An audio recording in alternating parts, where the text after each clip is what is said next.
2 ways to find your empowering beliefs. If you're still having a tough time zeroing in on the positive or empowering beliefs, you may have focus on these 2 approaches. First is the most obvious, you are already aware of it. They might not be top of mind, they might not even register all that powerfully, but you know that they are real. You know that you believe in these things. These are positive or empowering beliefs you are aware of. If that doesn't work, or if you feel that that is not applicable to you, try the next step.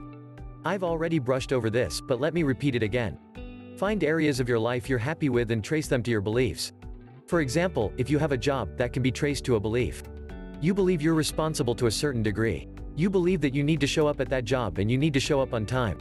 The fact that you have a job and haven't been fired yet means there are positive beliefs upholding that job. Find those beliefs. Become fully aware of these positive beliefs, regardless of whether you're aware of them or you have to do some mental legwork. Have you spotted them? Good. 1. Highlight them. Now that you're fully aware of your positive beliefs, regardless of how few they may be or regardless of how weak they are, I need you to focus on them. Highlight them in your mind. Start picking them apart. What do you believe that makes you feel capable, empowered, or confident? Again, let's take the case of employment. The fact that you have a job can be traced to a positive belief. You believe that you are capable of doing the job.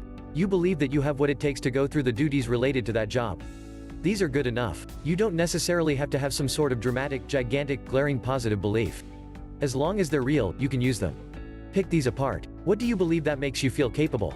What do you assume about yourself that give you the strength to show up to work day after day or take care of somebody in your relationships day after day? When you look at yourself in the mirror, you obviously don't recoil in disgust. It's not like you look at yourself in the mirror and you start throwing up.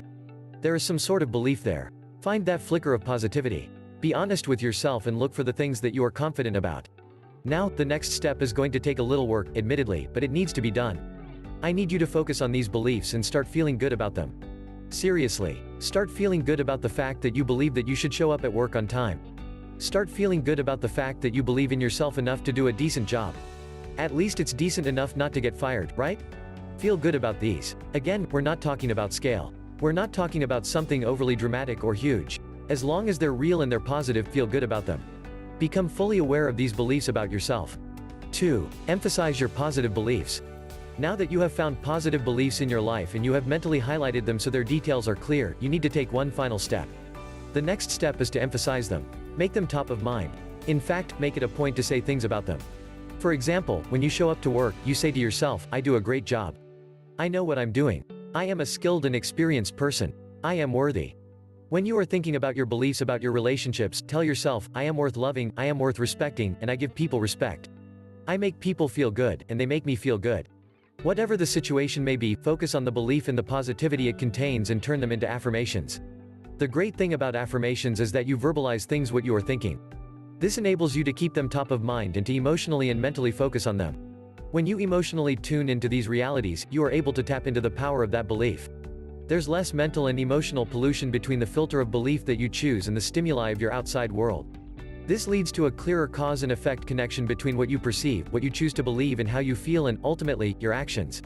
By being as clear as possible about the connection between how you filter your reality and how you actually live your life, you can start choosing to live the life of a victor instead of a victim or a bystander.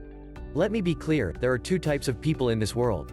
There are those who make things happen regardless of what other people say and regardless of what others are feeling about them, and those who constantly ask themselves and everyone else who cares to listen, what happened with my life? I think I know which person you'd rather be.